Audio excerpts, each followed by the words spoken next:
Bam! Oh yeah, we're rolling, baby. Alright. Remember, stay hydrated, my friends. Alright. Whew. This is the last of the Sweet 16 matchup, so after tonight, we'll be moving on to the Elite 8. We might make it. I don't know. It's going to be real. Alright, so we're going to dive into the whiskeys. Just remember, don't pay attention to what glass is behind or near which bottle, because it's irrelevant. These have been mixed up, shuffled, rearranged to hasn't got a clue as to what in what's glass, because we're using a very high-tech, sophisticated, dangerous, proprietary process approved by NASA. Haha. That's a bunch of bullshit. Bottom line is, I don't know what's in what's glass. I do think this is going to be an interesting matchup, because tonight's matchup is Bardstown Discovery Series, which I'm a huge fan of. Although this is batch 8, and batch 8 is great. I've said it before. I'll say it again. Batch 3 was my whiskey of the year for 2020, and then since batch 3, 4, 5, 6, and 7 were all good. But they weren't great. 8 is great. And I'm interested to see how it does tonight. I'm still trying to get 9 because it hasn't hit my area here in East Tennessee yet. But it's going up against a Peerless single barrel bourbon Alpine summer. And that's great too. So let's just go ahead and reveal, and then we'll.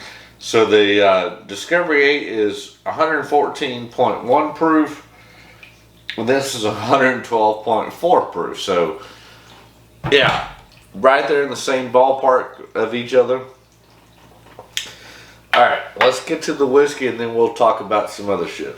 Alright. Because one's moving on to the Elite 8, and one's going home. Sad for whoever goes home, because these are both great. I'll just tell you that right now.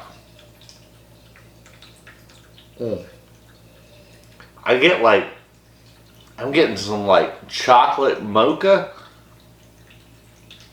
Yeah, vanilla caramel, but definitely chocolate mocha.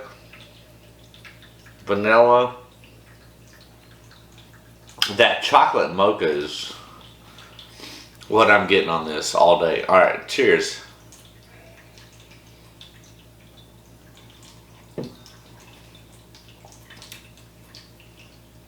Oh yeah. Yeah. It's like there's definitely that chocolate mocha, vanilla caramel. This is gonna sound weird, but I get a little bit of Tim Tam cookie on that. If anybody knows what Tim Tam cookie is, it's like a famous Australian cookie. But I get that chocolate and that mocha, and then I get that. Yeah, I'm getting that Tim Tam cookie note on that. I don't know if any. I don't know. This might be the first time on Whiskey 2 that anybody has given a Tim Tam cookie note on a bourbon. I'm going to say this was the first time ever.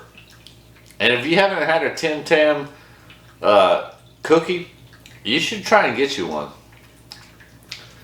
I mean, they should be available. I mean, it's a famous Australian cookie, but I get, yeah, that mocha and Tim Tam cookie for sure. All right, cheers, Bourbon Quest. I always love it when I bring like a new note to the game. That's fantastic. Yeah, there's that mocha, toffee, Tim Tam cookie. That's delicious. Gonna be hard to beat. Alright. Alright, so this is sweeter on the nose. Like more cherry, more vanilla, caramel.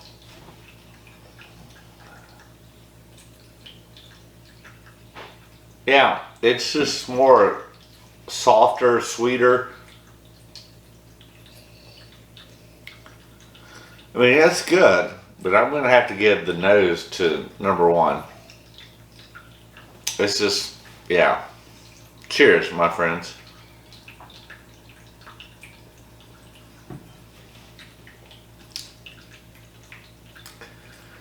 Alright, I get a lot more mint. I definitely get mint, peppermint, vanilla caramel.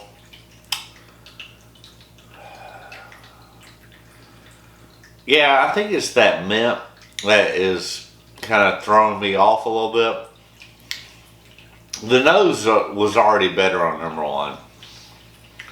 And I think, I mean, I'm not a huge mint guy. So I think we're definitely leaning at this point towards number one. But let's stay hydrated and run it back just to make sure.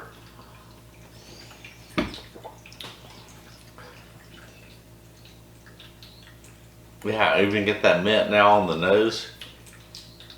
Yeah, peppermint, like clover. Yeah, whereas this is mocha, chocolate, Tim Tam. Definitely the nose is going to number one. Cheers, my friends.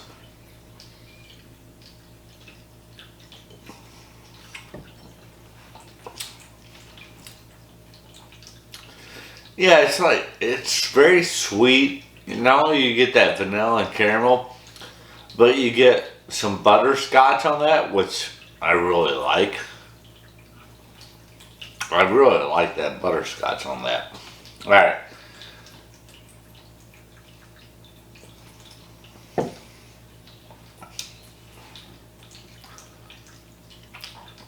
Yeah. I'm gonna have to still, even though I really like the butterscotch on number two, number one had the nose, and then, yeah, it's got mocha, chocolate, Tam Tam. So, number one is number one, number two is number two.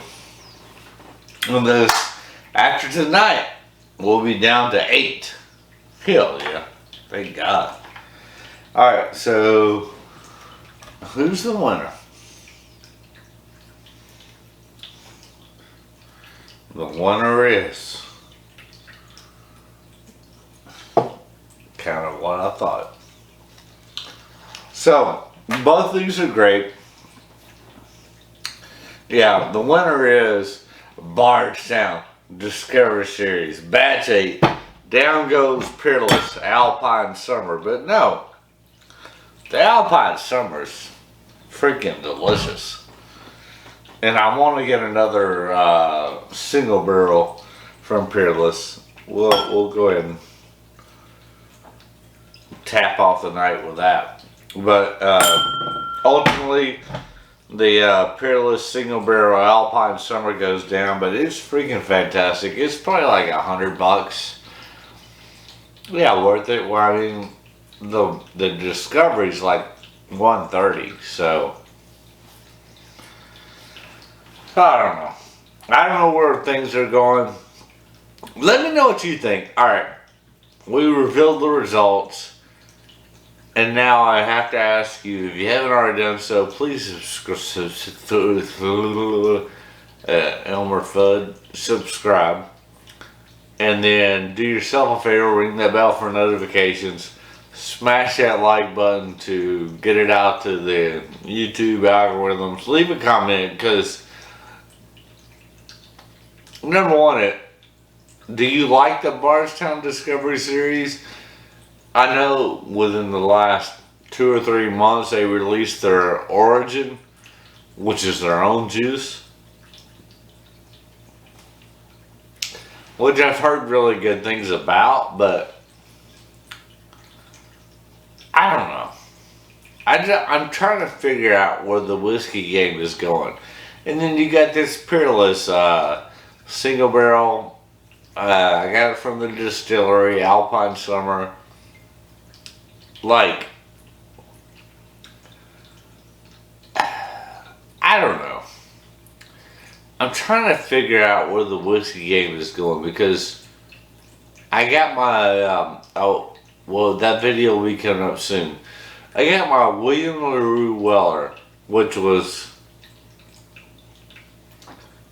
that'll be up on the video soon, which was 124.7 proof, and my bias, it was the best damn whiskey I've ever had, honestly. So it was. I paid 145 for it. Would I pay 300 for it? Would I pay 400 for it? Would I pay 500 for it? Would I pay 600 for it? Yes. After that, I don't think I would pay more than, even though it was probably the best damn whiskey I've ever had, I'm not gonna pay more than $600 for it. And I think the most I've ever paid for any bourbon, which I have over 700. I think the most I ever paid was for my old Carter single barrel, which I think was like $340. I know that I haven't, outside the old Carter, the highest I ever paid was 300, but I think I paid like 340 for that old Carter single barrel, and we'll pop that open sooner than later. But like, I'm thinking that's the most I would pay for a bottle is between $300 and $500. Like, I just can't see paying more. Even $500 is a stretch, but I can't imagine paying more than $500 for a bottle of whiskey when I can go get something I like and enjoy, which is Jim Beam White Label for $14. And now you want me to pay more than $300 for something else? No, that's not gonna happen. So I'm interested to know, like, where do you think the pricing's coming at? Yes, I know there's allocated stuff out there. I mean, honestly, I just got the William LaRue Weller, and I paid $145 for it. And I know it goes for $3 grand or more on secondary. But was I trying to sell it? No. I wanted to enjoy it. And it was the best damn whiskey ever. And like I said before, I would go up to $600 for it. $3 grand? No. I'd rather just have a $14 bottle of Jim Beam. You know what I'm saying? Alright. Alright, we're gonna, now that we know what they are, cheers, Bourbon Quest. We're on to the Elite 8. That's still pretty damn good. If you get, hey, if you go to Louisville, definitely stop by Peerless. It's kind of in a wrong area of town, but you can, if you're going there in the daylight, you can park across the street, go in, get a single barrel store pick like I have, or a double oak. I think it's worth your while. And yeah, Bardstown Discovery Batch 8 rocks on. Cheers, my friends. Alright, we're gonna wrap it up, but before we turn off the camera, just remember, as always, that my wish for you is that all your Bourbon Quest dreams come true. Haha, that's a wrap. I'm down drunk.